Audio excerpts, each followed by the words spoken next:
Et non, dans cette vidéo, je vais pas vous dire tout simplement qu'il faut vous concentrer sur vous et arrêter de vous comparer aux autres. Parce que même si je trouve que ce conseil, il est pertinent, il est vrai, je trouve qu'il manque de profondeur. Et aujourd'hui, j'aimerais qu'on creuse vraiment pour comprendre la racine de tout ça, la racine de pourquoi on a autant besoin de se comparer et aussi pourquoi parfois c'est bien plus fort que nous. Et surtout, on va voir comment on peut surpasser tout ça, comment on peut s'en libérer pour de bon. On va voir que c'est pas juste une simple question de manque de confiance en soi, qu'en fait ça va beaucoup plus loin, que ça touche à notre ego, à notre intuition et à qui on est vraiment.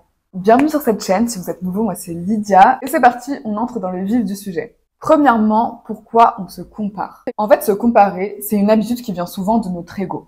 Notre ego, c'est cette partie de nous qui est tournée vers l'extérieur, qui est sans cesse à la recherche de signes de validation, de signes de réussite, qui est toujours en alerte, qui va tout suranalyser, qui va se poser des questions comme pourquoi je suis pas à la hauteur? Est-ce que je suis moins bien ou est-ce que je suis meilleure qu'elle? Est-ce que je suis assez? Est-ce que je suis assez bien? Et c'est souvent lui, justement, qui va nous pousser à nous comparer. Parce que, en fait, cet ego, c'est pas qu'il veut notre mal, mais en fait, il veut nous protéger. Du coup, il va sans cesse fonctionner dans une logique de manque, de peur. En fait, c'est vraiment ça, son carburant à l'ego, c'est le manque et la peur. Et vous voyez, c'est cette partie de nous qui est un peu comme ça, un peu crispée. Et typiquement, l'ego, il nous fait nous dire, si cette personne réussit, ça laisse moins de chances que je réussisse. Si elle prend plus de part du gâteau, j'en aurai moins. Moi, dans mon esprit, je fonctionne beaucoup par image, et dans mon esprit, je vois vraiment l'ego comme, vous voyez, cet enfant grincheux. Genre l'enfant qu'on voit dans les dessins animés, qui est jamais content, qui rouspète, qui crie pour la moindre occasion, qui veut tout pour lui, qui est toujours en alerte pour défendre son terrain, pour défendre ses jouets. Et cet enfant, à force de l'écouter, on finit par courir pour rattraper tous ces jouets qui nous jettent à la tronche. Et au final, c'est une spirale sans fin. Mais à l'opposé, on a une autre voix en nous. Et cette voix, c'est celle de l'intuition. L'intuition, c'est cette partie de nous qui est connectée au vrai, à ce qu'on veut vraiment, à qui on est vraiment. Elle est bienveillante, elle est sans jugement et en fait, elle est toujours connectée à l'instant présent. Et contrairement à l'ego qui va tout compliquer, qui va nous créer des nœuds dans le cerveau, l'intuition, c'est cette partie de nous qui simplifie tout. Vous voyez, c'est comme cet océan bleu tout clair. Et c'est ça, c'est pas le brouillard de l'ego, c'est vraiment la clarté totale. Et en fait, c'est elle qui nous ramène à l'essentiel, à notre propre chemin, justement en nous aidant à voir les choses avec du recul et avec sérénité. Et moi, je vois vraiment l'intuition, vous voyez, comme une mamie aimante, comme une grand-mère aimante dans une ambiance rose poudrée, qui fait son yoga sous un arbre et qui est hyper calme, qui est hyper sereine. Et elle ne crie jamais, mais elle attend patiemment qu'on lui pose une question. Et quand on l'écoute, elle va nous donner une réponse toujours pleine de sagesse, simple, claire et vraie. Et en fait, le problème, il est là, c'est qu'en fait, on n'écoute jamais cette intuition parce qu'en fait, l'ego, c'est toujours lui qui prend toute la place, c'est lui qui crie et c'est lui qui camoufle cette intuition. Et quand on se compare, c'est justement parce qu'on est déconnecté de cette intuition. Donc concrètement, comment on peut arrêter de se comparer? Là, maintenant, je vais vous donner les clés pour y arriver. La première étape, ça va être d'identifier cet ego en action. Donc, ça va être de vous poser la question, est-ce que j'agis ou est-ce que je pense par manque, par peur, par besoin de validation, parce que j'ai l'impression qu'il faut que je prouve quelque chose?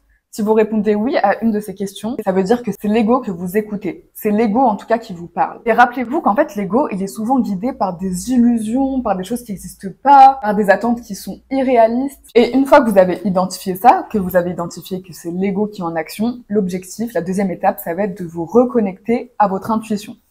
Pour ça, soit vous faites une séance où genre vous vous concentrez vraiment avec vous-même et vos pensées, soit, ça peut paraître bizarre, mais franchement ça marche, vous faites une session où vous écrivez, genre vraiment vous écrivez à votre intuition. C'est une pratique vraiment puissante parce qu'en fait ça va vous permettre vraiment de poser tout ça à plat et parfois quand le cerveau fait des nœuds, c'est le meilleur moyen, c'est l'écriture. Pour ça, posez-vous une question par rapport à la situation qui vous préoccupe. Et pour moi, il y a deux questions phares qui justement vont vous permettre de reconnecter avec cette intuition.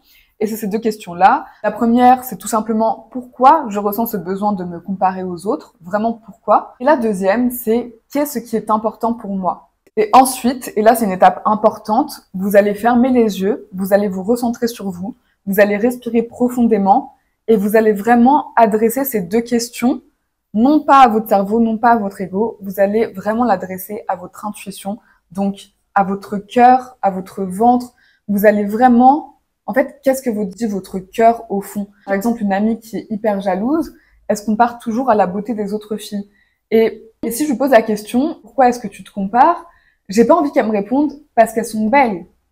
Non, la vraie réponse, elle est pas là. En fait, qu'est-ce que t'as au fond de ton cœur? Qu'est-ce que te dit ton ventre? Qu'est-ce que te dit ton intuition? Et là, cet ami pourrait me répondre, bah, j'ai l'impression que si mon copain trouve une fille plus belle que moi, il peut m'abandonner. J'ai l'impression que les hommes dans ma vie peuvent m'abandonner. Oui, mon père a décidé de pas m'éduquer à l'enfance, c'est peut-être lié à ça. Vous voyez, ça peut aller beaucoup plus loin que juste, bah, elle est trop belle, en fait, donc moi, je suis pas si belle, donc c'est sûr, mon copain va me tromper. Non, c'est pas ça qu'on veut comme réponse. C'est vraiment une réponse qui vient du fond du cœur. Si je vous ai dit d'écrire, c'est parce que pour certaines personnes, ça va être facile de chercher ces informations-là, d'aller chercher dans son intuition, mais pour d'autres personnes, ça va être plus complexe, et là, écrire, ça va permettre justement de libérer tout ça. En fait, ça va devenir une vraie conversation avec vous-même. Genre, vous pouvez même faire des questions-réponses, et n'hésitez pas à tout mettre sur papier. Ayez pas peur du jugement, personne ne le lira, vous pouvez le brûler après. Écrivez tout, sans filtre, sans analyser, sans juger, juste déverser tout sur une feuille. Ensuite, la troisième étape, ça va être de changer de perspective et d'avoir un état d'esprit d'abondance. Mais si on renversait tout ça, et si on voyait tout ça comme une inspiration, comme une preuve que ce que vous voulez, c'est aussi possible pour vous, mais à votre manière, avec votre propre chemin, votre propre parcours. Cultivez cet état d'esprit d'abondance et surtout dites-vous que le succès des autres attire le succès de tous et attire votre succès. Et ensuite, la quatrième étape, c'est de vous poser la question, et si tout ça, c'était simple? Et si tout était simple? En fait, l'ego, il va tout compliquer. Mais l'intuition vous dit que, en fait, la vie, elle est facile. Il n'y a pas besoin de tout contrôler, il n'y a pas besoin de vous mesurer aux autres, il n'y a pas besoin d'avoir cette jauge, de se comparer aux autres comme on a appris à l'école avec les notes. Non, en fait, le but, c'est juste de se concentrer sur ce qui est vrai pour nous. Et de suivre ça, justement, de suivre ce qui est vrai, de suivre ce que notre intuition nous dit.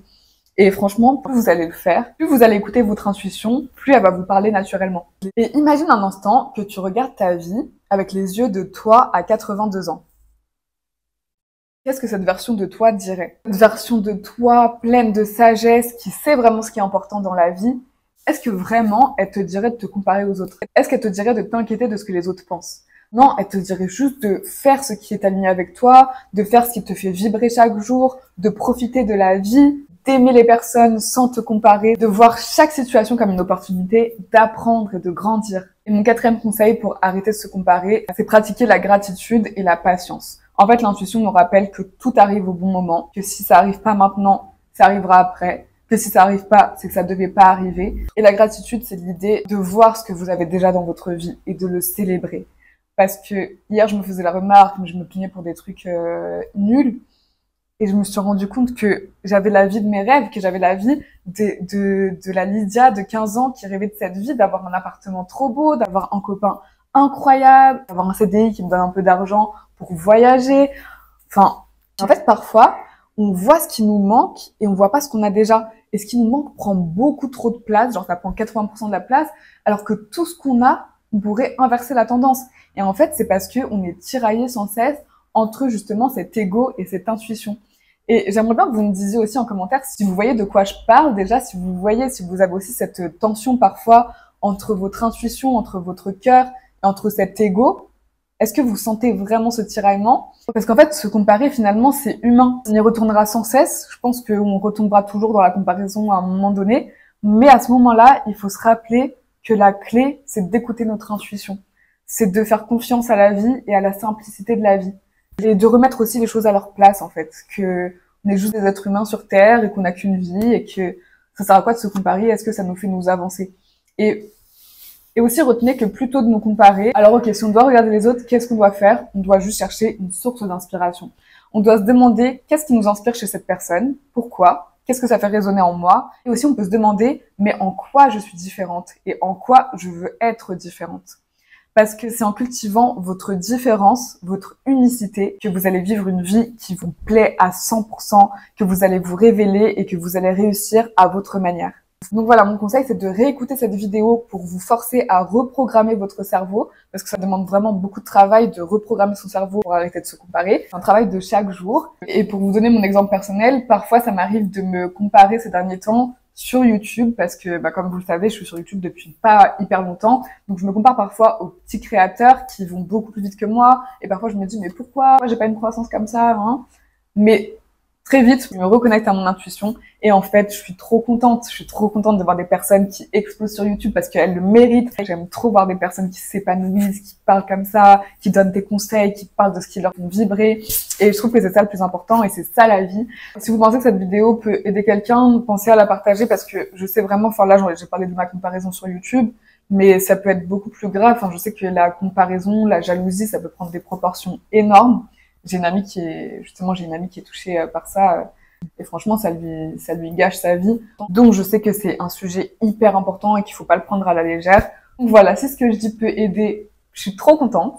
Je suis trop contente que vous soyez restés jusque là. Merci d'avoir regardé cette vidéo. J'espère qu'elle vous a plu. J'espère que cette approche vous a plu. Je vous fais des gros bisous et je vous dis à très bientôt. À demain.